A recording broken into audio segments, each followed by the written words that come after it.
Au-delà des limites, c'est une conversation d'1 heure, ouverte, sans complaisance, avec des personnes déterminées, persévérantes, résilientes, vivant avec un handicap ou certaines limites.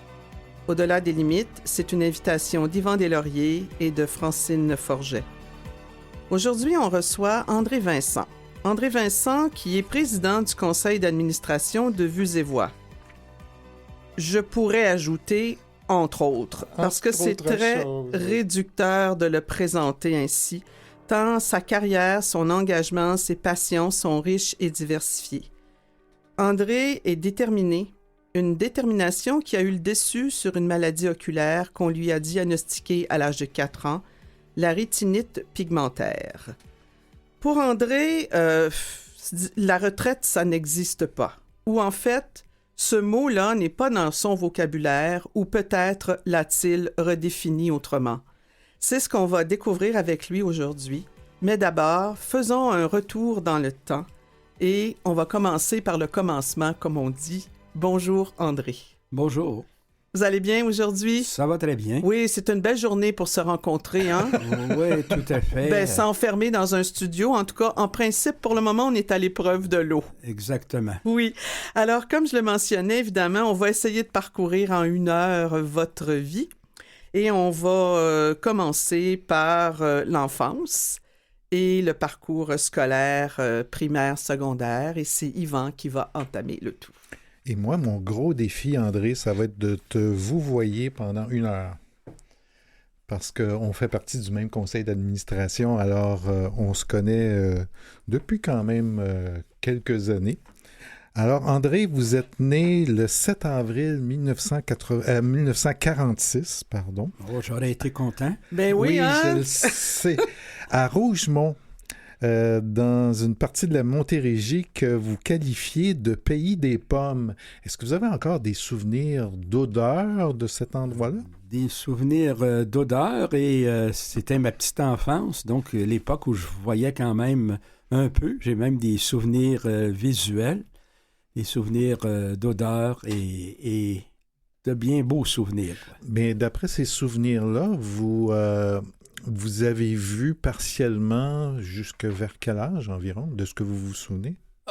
J'ai vu partiellement, pour moi, jusqu'à un âge relativement avancé, mais ce n'était plus de vision fonctionnelle. D'accord. Mais j'ai jamais eu de vision parfaite non plus. Puis, à un moment donné, je pense que c'est votre mère qui s'aperçoit qu'il y a quelque chose qui cloche ou qui... Oui, que quand j'échappais quelque chose, mon réflexe pour le retrouver, c'était pas de balayer avec mes yeux, mais de chercher avec mes mains. Mm-hmm. Alors, elle a vu qu'il y a quelque chose qui allait pas, puis son père, mon grand-père, m'a amené chez son ophtalmologiste qui... a diagnostiqué, on n'avait pas nommé la maladie à l'époque, là, c'était pas à la mode d'informer les gens sur le diagnostic, mais le pronostic, en tout cas, c'était que votre petit-fils, lui a-t-il dit, pourra jamais aller à l'école. Alors, c'est assez brutal, et quand mes parents ont vu ça, c'est des gens qui avaient beaucoup de détermination, ils ont dit non, je vais aller à l'école. Alors, je suis allé à l'école et toute ma vie à l'école régulière, d'ailleurs. Est-ce que c'est une décision en rétrospective qui vous a forgé, qui vous a donné la détermination qu'on vous connaît maintenant? Ça l'a sûrement aidé beaucoup parce que quand on va à l'école en milieu régulier, puis on est la seule personne qui a une déficience, un handicap, ce qui n'est plus le cas aujourd'hui. Il y a beaucoup de jeunes qui ont des handicaps de toutes sortes maintenant dans les classes, mais à l'époque, j'étais seul. Et ça m'a amené à m'affirmer à ma façon. Et ma façon à moi, c'était en apprenant. J'ai été pendant longtemps un premier de classe. J'ai eu cette chance-là. Mais beaucoup, encore là, grâce à la détermination de ma mère qui m'a aidé tous les soirs à préparer mes devoirs, à me faire réciter mes leçons. Et voilà. Et graduellement, c'était devenu de plus en plus difficile. Je lisais avec des lunettes très épaisses, des loupes très épaisses.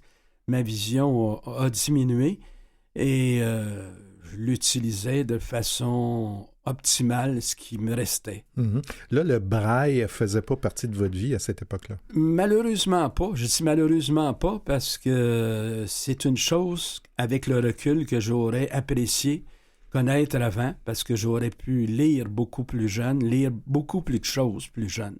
Parce que là, je lisais très lentement. Il n'était pas question de lecture rapide, évidemment.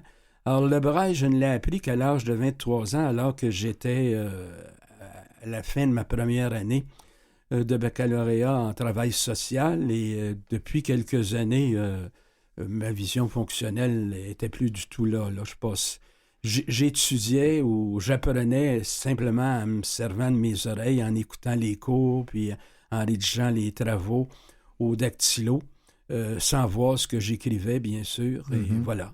Donc, le braille, c'était un point tournant dans ma vie à l'âge de 23 ans. De Rougemont, de Rougemont, à un moment donné, vous partez vers Pointe-Claire, qui est quand même un milieu de vie assez différent. On est Quoique à cette époque-là, Pointe-Claire, ça devait être encore assez rural. C'était assez rural et il y avait ce qu'on appelait à l'époque le village.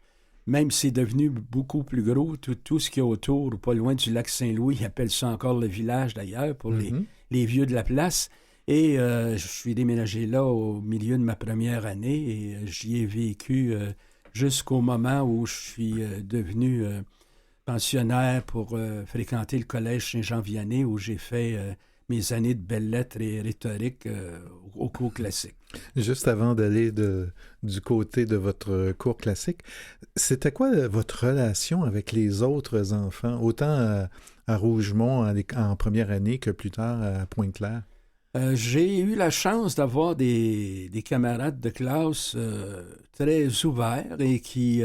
me prenait comme tel que j'étais. Même si j'avais des lunettes très épaisses, donc ils voyaient qu'il y avait une différence, mais j'ai eu une belle collaboration. Je jouais même je participais aux activités sportives avec tout le monde, pas mal moins performant, cependant.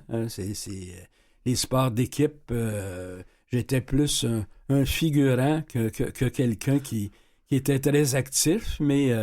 j'ai joué avec eux autres. Dans le temps, on jouait au drapeau, au ballon chasseur, même à la balle molle. Il faut dire que quand la balle arrivait pour moi dans le champ, comme on disait, là, elle tombait plutôt dans le champ, c'est pas moi qui l'attrapais.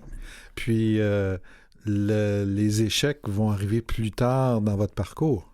Oui, à l'âge de 12 ans à peu près, avec un camarade de classe, on s'est mis à jouer aux échecs entre nous, sans véritable technique, on n'a pas eu de leçon. Alors, mais je suis resté toute ma vie intéressé aux échecs, puis on va en parler probablement un peu plus tard, mais là, c'est devenu pour moi une passion à laquelle je consacre, maintenant que j'ai un peu plus de temps, je consacre une bonne partie de mes journées.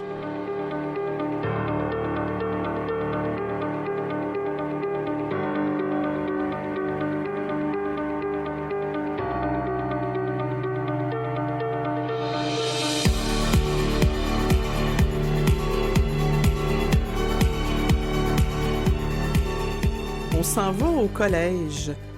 Vous êtes allé au collège Saint-Jean-Vianney de Rivière-des-Prairies. Vous avez fait belles lettres et rhétorique. Mais c'était pas votre premier choix pour entreprendre vos études supérieures? En fait, oui, le cours classique m'a toujours attiré, mais j'ai commencé mes études d'abord au cours régulier, scientifique à Pointe-Claire. Et quand il s'est agi de poursuivre, j'ai voulu aller au cours classique. On avait essayé de m'envoyer un cours classique à Rigaud.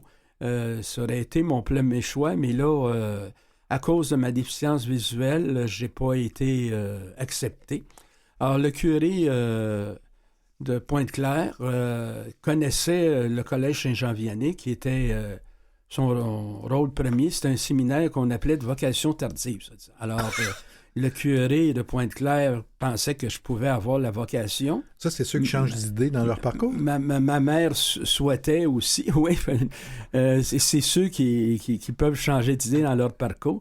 Alors, je suis allé là, mais avant tout pour pouvoir poursuivre mes études. J'ai terminé le cours classique ensuite au séminaire de philosophie avant d'entreprendre mes études en service social à l'Université de Montréal. Est-ce que vous avez vécu une déception quand vous avez vu que vous ne pouviez pas aller justement dans votre collège de premier choix? Oui, ça fait partie des déceptions que j'ai pu connaître. Ça fait partie des constats que j'ai eu à faire. Dire, tiens, je suis un peu différent des autres parce que je vois moins bien. Il y a des choses que je pourrais pas faire. Mais je me suis pas arrêté à ça. Je me dis, je vois pas bien. Mais il y a tout plein d'autres choses que je vais pouvoir faire et c'est ce qui a été un peu le leitmotiv pour jusqu'à aujourd'hui, quoi. En fait, vous avez fait le collège classique, comme on disait, mais c'était à l'aube de la création des cégeps. Tout à fait. Au moment où j'étais au collège classique à Saint-Jean-Vianney, entre autres, on était en pleine période du rapport parent. D'ailleurs, les bons pères se méfiaient beaucoup du rapport parent. À juste titre peut-être dans leur cas, parce que c'est ce qui a mis fin au cours classique et un petit peu à la mainmise du clergé sur l'enseignement supérieur. Aujourd'hui, avec le recul, est-ce que vous avez un regret de ne pas avoir fait le cégep? Non, c'est pas dans ma nature d'avoir des regrets beaucoup, d'une part, puis d'autre part, au contraire, j'ai bien aimé, moi, la discipline, la rigueur qu'on retrouvait au cours classique, c'est les exigences qu'on avait. Et je trouve même, je me permets de le dire, là, je ne m'en cache pas qu'aujourd'hui, on manque peut-être d'exigences. On ne pousse peut-être pas suffisamment nos jeunes à se dépasser. Et pour moi, c'est une chose que je trouve malheureuse.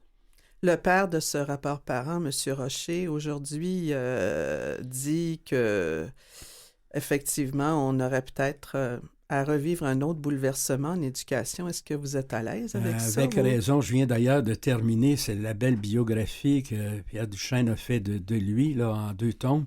Et oui, il a tout à fait raison. Je pense, quand on voit ce qui se passe ces jours-ci, il y a toute une réflexion qui est à faire du côté de l'ensemble de notre système d'éducation, et notamment au niveau élémentaire et secondaire. Et je pense que ceux qui demandent rapidement des états généraux ont parfaitement raison de le demander. Il faut réfléchir à tout ça. On part du collège pour s'en aller à l'université. Alors, vous avez choisi d'aller du côté du travail social. Qu'est-ce qui vous a motivé à aller vers ça? J'ai toujours été attiré quand je pensais à l'avenir, à une profession, par quelque chose où j'allais pouvoir communiquer avec les autres puis aider les autres. Pour moi, apporter quelque chose à mon prochain, aux gens qui m'entourent, c'était une chose importante. Alors, c'était en bonne partie la raison de mon choix. Et j'ai bien apprécié. Comme je vous l'expliquais, mes premières années ont été un peu plus difficiles parce que je ne connaissais pas le braille, il n'y avait pas de livre audio adapté à l'époque non plus, ni de manuel.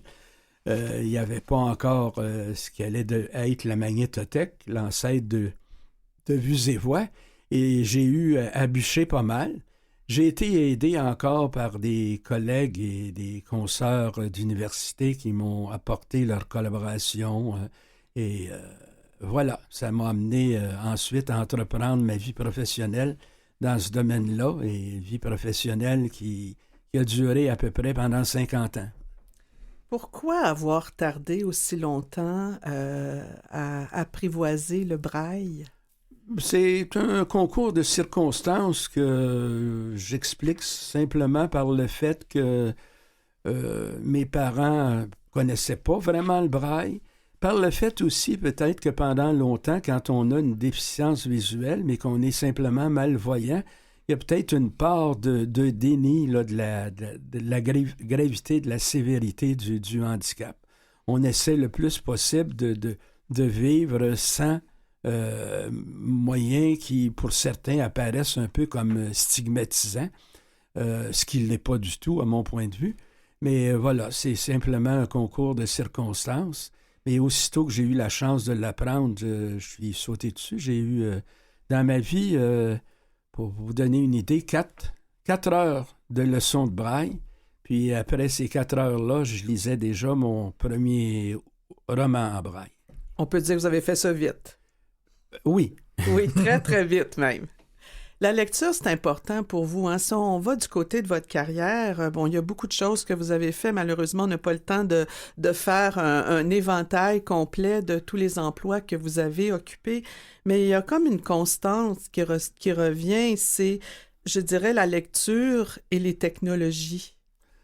Oui, ben... Le livre et les technologies. La lecture d'abord, parce que j'aime lire depuis que je suis tout jeune. J'ai commencé avec les bandes dessinées d'Hergé, puis j'ai continué à lire, même quand ma vision diminuait, je m'arrachais les yeux pour lire quelques bribes de romans.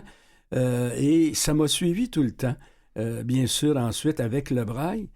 La technologie, ben, je fais un lien directement avec le livre, parce que la technologie a rendu le livre et l'ensemble de l'information écrite beaucoup plus accessible pour les personnes aveugles ou malvoyantes. Et c'est pour ça que j'ai toujours fait un lien étroit entre les deux. Ça m'a aidé dans mes apprentissages quand j'ai décidé, après plusieurs années de travail social et d'activités de gestion en milieu de réadaptation, aller faire une maîtrise en bibliothéconomie. Ben, la technologie m'a aidé, mais je trouvais que ça manquait de livres et ça m'a amené avec des collègues et avec celle qui est devenue ma femme à mettre en place la première bibliothèque numérique francophone au Canada, je peux dire ça, qui s'appelait la Bibliothèque Jeanne Spiotte et qui visait à rendre le plus rapidement possible des livres numériques accessibles aux personnes non-voyantes. Vous avez joué un rôle très important aussi à la grande bibliothèque. Ben, ça a été un petit peu un aboutissement logique et souhaité. Hein? J'avais étudié en bibliothéconomie, alors je souhaitais un jour travailler là-dedans. Alors, au moment où, en 2004, il y a un poste de coordonnateur des services aux personnes handicapées, qui est devenu des services adaptés à la grande bibliothèque, j'ai postulé et c'est moi qui ai été le coordonnateur, le chef des services adaptés pendant les 10 premières années d'existence de la grande bibliothèque. C'était quoi votre travail à la grande bibliothèque? Mon travail, ça consistait, j'étais gestionnaire, mais l'objectif, c'était de s'assurer que l'ensemble des services et des collections de la grande bibliothèque, qu'on appelle aujourd'hui BANQ, tout ça soit accessible à toutes les clientèles qui ont des besoins spéciaux. Alors, on pense bien sûr aux personnes non-voyantes immédiatement, là, puisqu'on est à vue et voix, mais il faut penser aussi à toutes les personnes qui ont des difficultés à lire pour des problèmes cognitifs, pour des troubles d'apprentissage, pour une vision résiduelle, mais qui est faible, donc qui ont besoin de gros caractères. On pense aussi aux personnes à mobilité réduite qui ont besoin de mobilier adapté, d'espace adapté dans une bibliothèque. Alors, c'était le but et ça reste encore aujourd'hui le rôle de ces services-là, que la bibliothèque soit accessible à tous. J'imagine qu'il y avait aussi les employés à sensibiliser à cette réalité-là. Oui, quoique à l'époque, au moment de la création du service, on avait intégré quelques personnes qui avaient déjà une expertise dans le domaine, à savoir les gens qui travaillaient à la Magnétothèque et à l'Institut Nazareth et Louis Braille dans le domaine de la diffusion du livre audio et du livre braille. Alors, ça a créé un noyau. Mais ensuite, ça demandait de la sensibilisation et je peux dire que j'ai formé plusieurs centaines de personnes pendant les 10 ans que j'ai été là-bas, au moins sûrement 300 ou 400 à la réalité des personnes handicapées, savoir comment les accueillir, quelle attitude avoir, quel service leur proposer, etc. Et surtout, les aborder comme des personnes à part entière, des personnes d'abord, mais qui viennent à la bibliothèque pour lire, pour recevoir des services d'information comme tous les autres.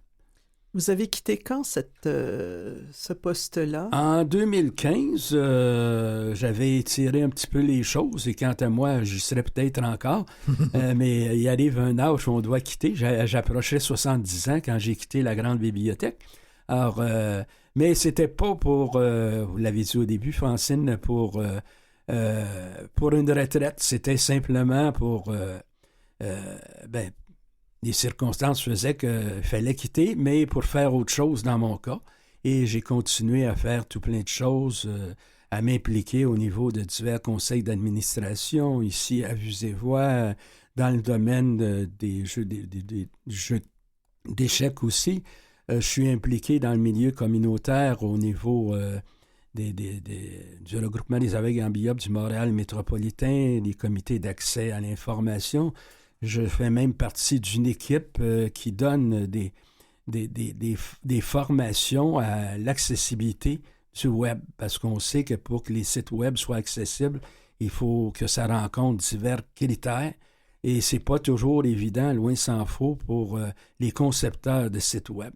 Alors, je continue à m'impliquer à ce niveau-là, et j'ai souhaité aussi m'impliquer au niveau plus citoyen, si on peut dire, à d'autres niveaux. On aura l'occasion d'en reparler là, un peu plus tard.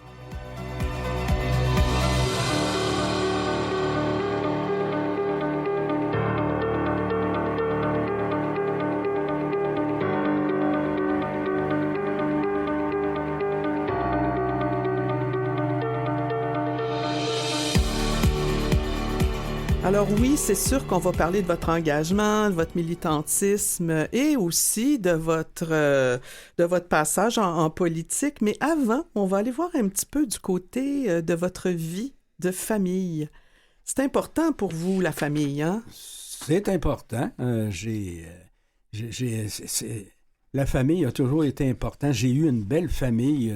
Mon enfance a été heureuse. J'ai été bien entouré par des parents, par mes frères et sœurs. On faisait et on forme toujours pour ceux qui survivent. Mes parents sont décédés maintenant, bien sûr, mais une famille très unie. Et j'ai créé moi-même une famille avec une première conjointe avec laquelle on a eu 2 filles. Et plus tard, j'ai rencontré Michel, ma conjointe d'aujourd'hui, et à nous 4, on a le bonheur d'avoir 4 enfants et 4 petits-enfants et qui meublent bien notre existence. Oui. Est-ce qu'il y en a qui ont aussi une déficience visuelle ou... J'ai mes filles ont une myopie assez forte, mais j'ai la plus jeune de mes filles qui a perdu un œil à l'adolescence. Elle avait une pathologie qui favorisait le décollement de rétine, puis suite à un accident à la polyvalente, elle a reçu un trousseau de clés dans l'œil, puis ça a provoqué un décollement de rétine, puis l'opération n'a pas pu empêcher le décollement et la perte totale de vision. Votre femme aussi, votre conjointe est non-voyante. Oui. Mais mes 2 conjointes sont non-voyantes, en fait. La première est ma conjointe actuelle. Ce qui ne les empêche pas de faire quand même des activités. Absolument. C'est ça, qui demande... Et ce qui ne les a pas empêchés d'élever des enfants, justement. Comme tout couple va le faire, quoi. Oui, je pense que vous avez peut-être une petite anecdote à nous raconter lors de... quand vous éleviez vos 2 filles au départ. Non, au départ, pas vraiment d'anecdote, mais c'est sûr que pour bien des gens, c'était perçu comme une chose difficile, presque impossible. Hein? Je vous dirais même qu'on a eu une voisine malcommode qui avait appelé la protection de la jeunesse pour dire, ben, il y a 2 enfants ici qui sont élevés par des parents aveugles. Alors... Sous-entendu mal élevé, probablement. Oui, ou pas élevé du avec tout. une vie en danger, mais la DPJ a eu rapidement une réponse. Je leur ai expliqué qu'on était bien en contrôle de la situation, que j'étais travailleur social moi-même et qu'il n'y en avait pas de problème, que c'était une mauvaise perception de la réalité, hein, comme bien des gens en ont. Ouais, fait qu'en fait, après ça s'est calmé. Les relations ont été meilleures avec le voisinage? Pas avec cette voisine-là, mais je veux dire, elle était malcommode avec tout le monde. Ah bon, donc c'était pas un cas d'exception, là. C'était pas du favoritisme, comme on dit. Elle cherchait une raison, là. Tout à fait, tout à fait. Et puis, au niveau de la famille, maintenant, est-ce qu'il y a des activités vraiment que vous faites tout le monde ensemble? Ou j'imagine dans le temps des fêtes, vous avez certainement des réunions. Jusqu'à il y a 3 ans, maintenant, ma mère qui avait à l'époque 95 ans, continuait encore à vouloir nous recevoir. Et donc, les rencontres familiales, ça a toujours été très important pour mes parents. Et on a poursuivi ça le plus longtemps possible. Et on se rencontrait avec la famille élargie, les enfants, les petits-enfants, les arrière-petits-enfants. Et tout le monde chantait, tout le monde s'amusait. On aimait bien faire de la musique et quand Michel est apparu dans le portrait, ma conjointe, elle est pianiste, donc ça aidait à accompagner les chants.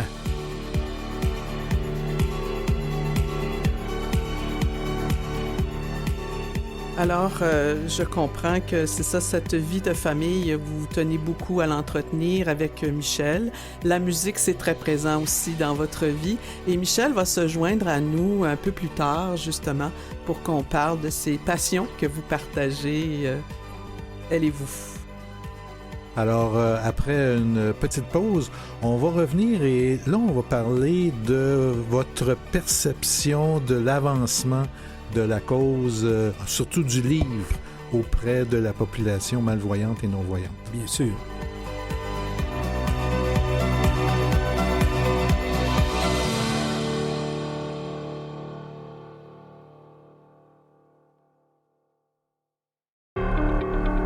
Vous écoutez Au-delà des limites avec Yvan Deslauriers et Francine Forget.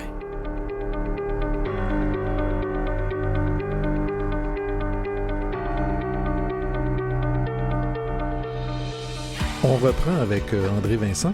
André, en première partie d'émission, vous avez beaucoup parlé de l'importance dans votre vie de la lecture, de l'accès aux livres, du braille, de toutes ces choses-là.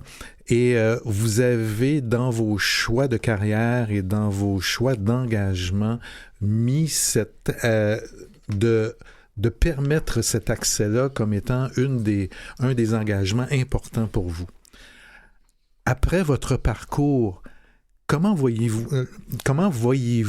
cette situation où on a dans la population générale une forte proportion de gens qui sont analphabètes fonctionnels? La moitié. La moitié. Ouais. Par contre, du côté du livre audio, il y a eu une croissance exponentielle, particulièrement autour de la pandémie. Comment est-ce que vous voyez la situation du livre en général et particulièrement pour la population malvoyante et non-voyante? Je pense que le livre, et là je parle pour tout le monde, c'est une source indispensable. C'est essentiel à l'épanouissement de tout citoyen. C'est ce qui va nous permettre une véritable ouverture sur le monde. On sait tout ce que le livre apporte. Ça nous permet d'apprendre, mais ça nous permet aussi beaucoup de rêver. Hein? Et c'est important de rêver si on veut réaliser des choses par la suite. Les personnes non-voyantes ont pendant longtemps été privées pas totalement, mais trop privé d'une grande partie de ce qui s'est publié, ce qui s'est diffusé, jusqu'à l'apparition du braille et jusqu'au développement aussi du livre audio.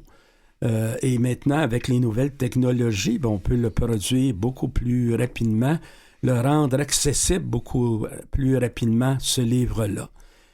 Cependant, pour qu'il soit vraiment accessible, il est important, il a été pendant longtemps essentiel même que ce livre-là, je parle pas évidemment du braille en soi, c'est déjà une adaptation, mais le livre audio devait être adapté aussi pour qu'il ressemble le plus possible dans sa manipulation, dans le fait de naviguer de page à page, de chapitre à chapitre, de section en section rapidement, de pouvoir s'y retrouver. Alors, c'est pour ça qu'on a développé une norme d'adaptation du livre et ça demeure en 2023 vraiment pour moi essentiel. C'est pour ça que j'ai consacré une bonne partie de ma vie professionnelle à ça et que je continue à le faire au conseil d'administration puis maintenant à la présidence de Vues et Voix. Mm-hmm. Est-ce que vous jugez qu'avec la croissance du livre audio, est-ce que le développement du livre audio adapté est toujours nécessaire pour permettre à la population malvoyante de pouvoir bien lire? Quand il est adapté selon les normes, le livre audio va justement permettre cette substitution, si je peux dire, au livre conventionnel, même s'il ne le fera jamais. Je vais toujours le répéter, aussi bien que le braille, mais c'est pas tous les non-voyants, c'est pas même, c'est une petite minorité qui connaît le braille. Parce que là, vous en doutez bien, s'il ne remplace pas l'imprimé pour une personne qui voit, l'audio ne va pas remplacer non plus complètement le fait de pouvoir lire un livre page par page, comme je dis, aller rapidement en haut de la page, revenir, etc. Le livre adapté, lui, va permettre de le faire avec plus de souplesse, à tout le moins, va permettre de s'approcher de ça. D'où son importance et son caractère, je dirais même essentiel. Et c'est pas parce qu'on voit apparaître de nouvelles technologies, qu'on voit apparaître les livres commerciaux, que le livre adapté n'a plus sa place. Il a toujours sa place, à condition sans doute de pouvoir s'adapter à l'évolution des technologies. On produit présentement, sans que je devienne trop technique, des livres adaptés selon une certaine norme qui s'appelle la norme DAISY, mais on pourrait penser éventuellement à utiliser davantage le EPUB, qui est un outil qui est facilement adaptable aussi. Oui, puis j'imagine qu'il y a peut-être des créneaux de livres qu'on devrait peut-être explorer davantage. Oui, il faudrait regarder ça et surtout essayer de livrer rapidement les parutions les plus récentes. Je pense, par exemple, à une expérience que je vis depuis quelques années. Moi, j'utilise notamment les ressources d'une bibliothèque en France, à Paris, et je prends un exemple. Il y a quelques semaines, quand les prix Goncourt et Femina sont devenus disponibles, ils étaient disponibles en livre braille et audio adapté en même temps que c'était disponible pour l'ensemble de la population. Et ça, je pense, c'est quelque chose qu'il faut de plus en plus exploiter chez nous au Québec. Iriez-vous jusqu'à dire que c'est le grand défi présentement de l'accessibilité aux livres adaptés? Oui, c'est un défi. Il y a de plus en plus de choses accessibles pour les personnes non-voyantes. Il y en a de plus en plus qui le sont, bien sûr, sur Internet, grâce à l'utilisation des logiciels de revue d'écran, de la synthèse vocale, les afficheurs braille.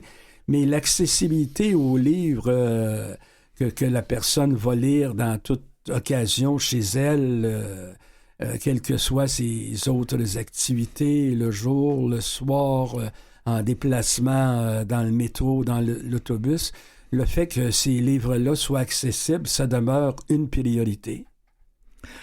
Parlez-nous maintenant de votre engagement, de votre militantisme pour diverses causes. Vous avez touché un petit peu à ce sujet-là en première demi-heure, que ce soit pour l'accessibilité pour tous à tous les services d'une bibliothèque ou encore le manque de financement gouvernemental pour des ressources pour les non-voyants. Moi, j'ai été engagé, je pense, j'ai même impliqué dès ma jeunesse. À l'école, déjà, je m'impliquais dans les conseils scolaires. Très jeune, même, je m'intéressais à la vie politique. Je me rappelle qu'en 1964, j'avais 18 ans et j'étais déjà membre d'un des premiers partis souverainistes au Québec. Ah oui? Le parti, c'était l'autre parti qui a vécu moins longtemps, qui s'appelait le Parti républicain du Québec, qui avait été fondé par un des membres du RIN aussi, Marcel Chaput. Et donc, je m'étais engagé. J'ai milité longtemps et je milite encore au niveau des regroupements comme le regroupement des aveugles et amblyopes du Québec et du Montréal métropolitain. Donc, pour moi, ça a toujours été important. Autant je m'impliquais aussi pour... dans des organismes quand mes filles étaient plus jeunes, dans des conseils d'administration pour... elle faisait du patinage artistique. Alors, un jour, j'ai été président du club de patinage artistique à Longueuil. Et, donc, pour moi, m'impliquer, comme je vous dis, apporter aux autres, c'était important. Faire avancer des causes, c'était important. Qu'elle ait une dimension plus citoyenne ou plus communautaire. Et tout ça, c'était une priorité. Selon vous, ça serait quoi la cause la plus importante présentement à faire progresser? Oh! Juste une. Grande question. Moi, je pense que c'est à la base de tout. Alors, je pense que, on en a parlé plus tôt, notre système d'éducation, revoir notre système d'éducation pour que tout le monde en profite et en profite de façon égale, c'est une cause essentielle. Mm-hmm. Et si on règle des choses à ce niveau-là, ben on va constater que pour le futur, on va avoir réglé bien d'autres choses. Évidemment, je ne parle pas, mais c'est tout aussi important pour moi. Je m'engage de ce côté-là aussi de tout l'avenir de notre planète, de toute la situation liée au réchauffement climatique. Mais je pense que beaucoup de choses commencent par l'éducation. Tantôt, on a parlé de l'éducation et d'un bouleversement à l'époque. Est-ce qu'il était nécessaire d'en avoir un autre aujourd'hui? Vous avez répondu oui. Mais est-ce que c'est aussi profond, que la démarche devrait être aussi profonde que ce qu'on a fait à l'époque, c'est-à-dire un genre d'états généraux ou quelque chose comme ça, selon vous? Certainement, le problème qu'on vit depuis quelques décennies, c'est qu'on essaie de régler les choses en pompier un peu au niveau cosmétique. Alors que le problème est beaucoup plus profond que ça. Le problème est systémique et je ne veux pas rentrer dans trop de détails, le temps va nous manquer, mais oui, c'est tout aussi important de faire un grand remue-ménage là-dedans, autant que ça l'était en 1963. Et est-ce que c'est en passant par la politique que vous considérez que ces changements-là peuvent arriver? Parce que vous avez mis votre photo sur un poteau, vous. La politique, c'est un moyen. Oui, j'ai mis ma photo sur un poteau. J'ai été candidat pour Québec solidaire dans la circonscription de Vachon en 2018. La politique, c'est un outil incontournable. C'est pas le seul et c'est pas le premier, je dirais. Je pense que c'est plus l'engagement citoyen, les groupes sociaux qui ont leur premier mot à dire et qui vont apporter tout le reste. Parce que souvent, la politique et ceux qui y sont engagés, les politiciens, malheureusement, à cause de notre système qui est malgré tout un des meilleurs en termes de démocratie, qui existe, mais à cause de ce système où les gens pensent avant tout à leur prochaine réélection, ça fait en sorte que nos politiciens, souvent, ont des visions à court terme et ont peur de penser à ce qui va arriver après eux, dans après 5 ans, dans 10 ans. Et c'est ça qu'il faut penser. Il faut penser... Et c'était ça, la révolution tranquille du rapport parent. C'était de penser beaucoup plus loin. Est-ce que c'est dans cet esprit-là que vous aviez choisi de vous impliquer dans Québec solidaire? Oui, c'est un parti qui d'abord rejoignait mes valeurs. C'est un parti qui était un peu plus à gauche, qui, selon moi, est beaucoup plus près des citoyens, qui ne craint pas d'avancer des choses souvent plus difficiles à vendre, qui vont peut-être faire mal à certains, notamment aux mieux nantis. Mais oui, c'est pour ça que j'avais choisi Québec solidaire. Comment vous avez trouvé votre expérience d'une campagne électorale? Une très belle expérience. C'est un défi pour une personne non-voyante d'avoir à faire du porte-à-porte. C'était une belle expérience. J'ai été bien accueilli. Il y avait... toute l'organisation. Moi, j'étais dans une circonscription qui n'avait pas d'association en place. J'ai été obligé de bâtir mon équipe en l'espace de quelques semaines, de A à Z. Mais ça a été très positif. On a même doublé le score de l'élection précédente pour le parti.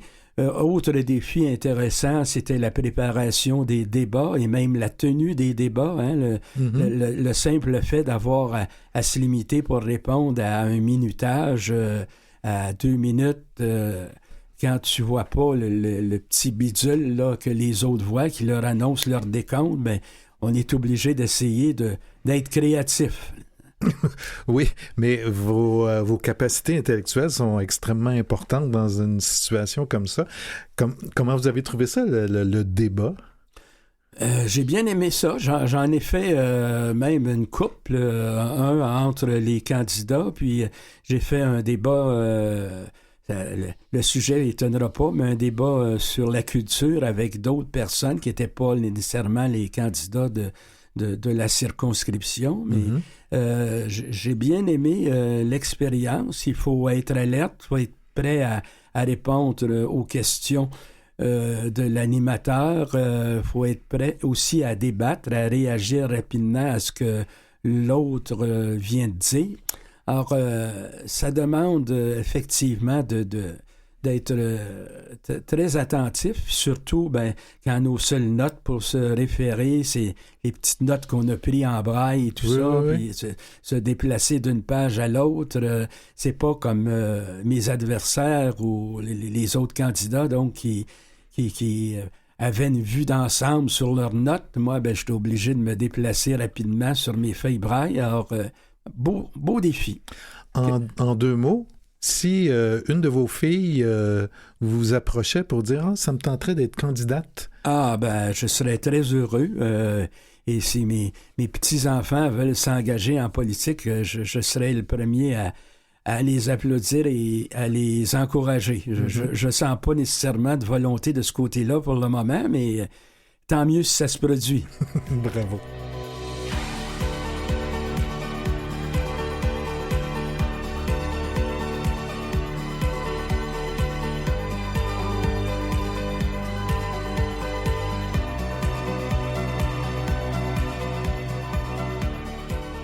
Alors André et Francine, pour cette portion, on va aussi parler avec Michel Brûlé, qui est votre conjointe André, vous en avez déjà parlé à quelques reprises, et qui est aussi assistante à la recherche à une émission que je connais bien, qui s'appelle Images et mots à voix haute, qui est animée par Marie Lalande, ma conjointe. Bonjour Michel Brûlé. Bonjour bonjour. J'ai pas beaucoup de voix, mais on va dire que ça va faire. On vous entend bien quand même. Oui, Bonjour, Michel. Oui. On va commencer d'ailleurs par parler du jeu d'échecs et après ça, on va parler d'une de vos passions communes à André et à vous, c'est les voyages. Mais passons un petit peu de temps sur les échecs. Donc, André, vous avez commencé à jouer sans trop connaître les règlements, vous avez dit tantôt, avec un de vos amis. Oui, un ami d'école primaire, en fait, les débuts de secondaire. Sans connaître les règlements, on connaissait les règles, mais on connaissait pas toutes les bonnes pratiques, c'est-à-dire les subtilités des ouvertures, etc., qu'il fallait rocker le plus rapidement possible, qu'il fallait développer nos pièces légères, les cavaliers, les fous, pour ceux qui connaissent les échecs, avant de sortir la dame, qu'il faut pas mettre en situation de péril trop hâtivement dans une partie, etc., et toutes les combinaisons, les questions de stratégie et de tactique. Donc, j'avais pas ça. C'est beaucoup plus tard que j'en suis venu à ça. J'ai fait, en fait, mon premier tournoi en 1973 avec d'autres personnes non-voyantes à l'Institut Louis Braille. Et par la suite, j'ai continué à jouer occasionnellement pendant l'année. Depuis 13 ans à peu près, je joue régulièrement, là, on peut dire plusieurs parties par semaine, puis j'ai participé à divers tournois ici au Québec contre des voyants. J'aime beaucoup jouer dans les tournois organisés par la Fédération québécoise des échecs, mais je suis allé jouer en France aussi quelques fois et j'ai eu la chance de participer aux Olympiades pour non-voyants, les Olympiades par équipe, qui ont eu lieu à Rhodes, en Grèce, en 2022. J'ai bien aimé cette expérience-là où nous étions 5 à représenter le Canada. Vous faites un beau pont avec les voyages, mais juste avant qu'on aborde cela, quand on s'est parlé précédemment, vous m'avez dit que les échecs, c'est un jeu que vous considériez comme inclusif. Tout à fait. Des personnes non-voyantes me l'avaient fait remarquer justement lors d'un de mes premiers tournois contre des voyants. C'est des personnes voyantes m'avaient fait remarquer ça plutôt, en me disant, ben oui, aux échecs, là, il n'y a pas de différence. Tout le monde peut y jouer, qu'on voit ou qu'on voit pas, ou qu'on n'entende pas. Tout le monde aussi, quel que soit sa langue, quelle que soit sa couleur, quel que soit son statut social. Et c'est une réalité, c'est un jeu inclusif à tous les niveaux. Quand vous jouez aux échecs, ça vous prend quand même un potentiel de mémorisation assez important? Oui, on a des jeux adaptés où les cases noires sont en relief par rapport aux blanches, nos pièces... on peut les toucher, oui. Et on a des petits points qui nous permettent de différencier les blancs des noirs, etc. Donc, c'est pas un jeu qui se passe complètement dans la tête, mais oui, l'idée d'avoir une image mentale est importante, puisqu'elle va nous permettre là, d'être plus compétitifs quand on joue contre des voyants qui, eux, ont l'image déjà du jeu sous les yeux, là. Tournons-nous maintenant vers une autre de vos passions, ce sont les voyages. Et Michel, vous avez demeuré à l'étranger pendant plusieurs années. Oui, moi j'ai habité en Allemagne durant 9 ans. Puis c'est sûr que j'ai fait quelques petites incursions pendant ce temps-là, mais pas beaucoup parce que j'avais pas beaucoup de sous, mais je regrette aujourd'hui parce que je me dis j'aurais donc dû, etc. Fallait aller ne fût-ce que, je sais pas moi, au Danemark ou enfin des endroits limitrophes, si on veut, mais on s'y reprend un petit peu avec André plus tard quand je suis revenue. On a fait divers endroits. Michel, est-ce que c'est la musique qui vous a retenu en Europe? Ben là, c'est comme c'est l'entrevue d'André. Je ne veux pas commencer trop à parler de mes affaires. mais c'est ça, oui. Ben, c'est sûr que c'est la musique qui m'y a amené. C'est des études, quelqu'un que j'avais accompagné ici au Camp musical Camac, un des membres de l'orchestre de la radio de Francfort, qui connaissait un prof à Detmold et qui a dit, regarde, je vais te recommander, etc. Mais j'ai dit, t'es fou. J'ai dit, moi, j'ai pas l'argent pour ça. Il dit, la musique, il dit, c'est gratuit là-bas. Alors, comprenez qu'en 2012, j'étais une des premières à aller manifester pour la gratuité parce que je me suis dit, qui suis-je pour dire qu'il faut absolument augmenter les tarifs et tout ça pour les étudiants. J'ai tout eu gratuit là-bas. C'était extraordinaire. C'est plus comme ça maintenant, ça a changé. Donc, quand André et vous avez convenu que vous vouliez passer un morceau de votre vie ensemble, la passion des voyages a dû en faire partie. Oui, c'est quelque chose. Si ça pouvait arriver, tant mieux. Hein. Ça prend les sous, ça prend en tout cas un peu de folie, je dirais. Prend un peu de folie. André, quand on est chez soi, on connaît les distances, on connaît comment sont placées les différentes choses, mais en voyage, vous n'avez plus de repères. Comment vous débrouillez-vous quand vous partez tous les deux en voyage? On découvre qu'il y a beaucoup de repères en voyage et surtout beaucoup d'obstacles de toutes sortes. Oui, j'imagine. Mais en utilisant notre canne blanche, je dirais qu'on n'a pas de problème avec ça. De la même manière qu'on se déplaçait sur un trottoir à Longueuil où on habite ou à Montréal ou à Paris, c'est la même chose. On a les mêmes techniques de canne blanche. Des fois, les trottoirs à Paris ou ailleurs en France ont plus d'obstacles, mais il s'agit d'y aller avec prudence. Mais, est-ce que je peux intervenir? Oui. Bien sûr. Hein, ça, c'est-tu le fun, ça, comme émission? Oui, bon. Oui, tout à fait. Vous êtes là pour ça, Michel. Oui. Moi, je vais vous dire une chose, ce que je tiens à le dire. Pourquoi vous voyagez? Si c'est pas pour le dépaysement, je me demande pourquoi. Mm-hmm. C'est pareil pour nous autres.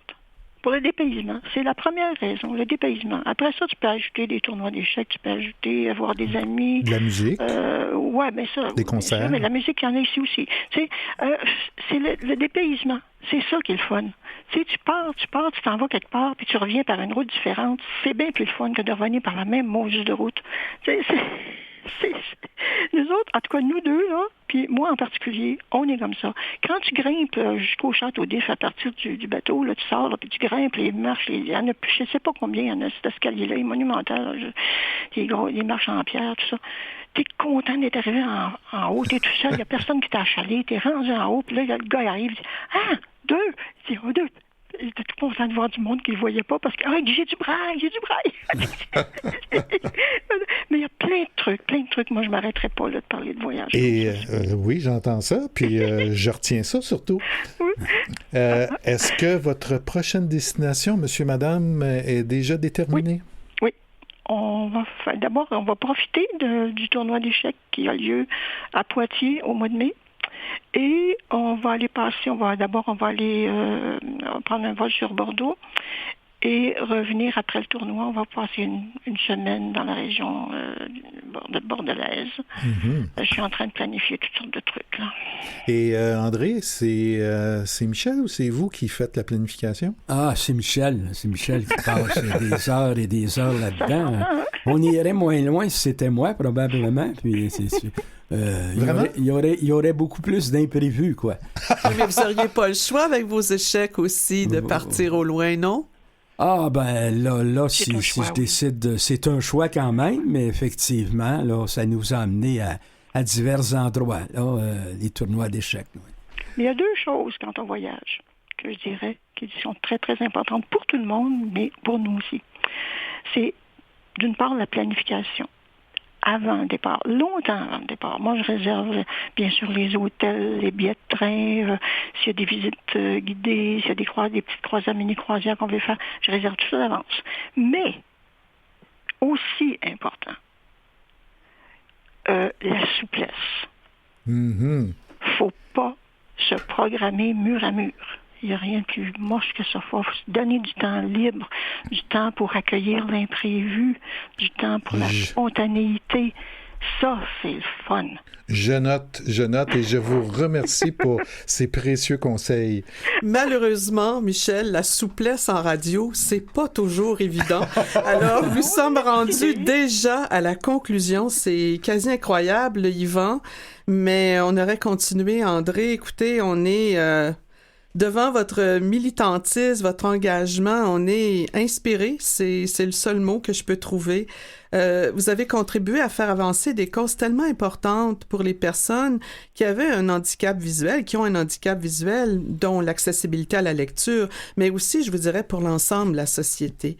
Vous avez milité par conviction, et ça, c'est vraiment quelque chose qui nous touche beaucoup pour une plus grande inclusion. Alors, merci pour tout ça. Merci de nous avoir ouvert votre livre aujourd'hui. Merci, Michel Brûlé, d'avoir participé avec nous, vos passions et votre ouverture, vous aussi à la culture, qui nous a permis d'en apprendre davantage sur André, votre conjoint. Au-delà des limites, c'est une réalisation de Mathieu Tessier.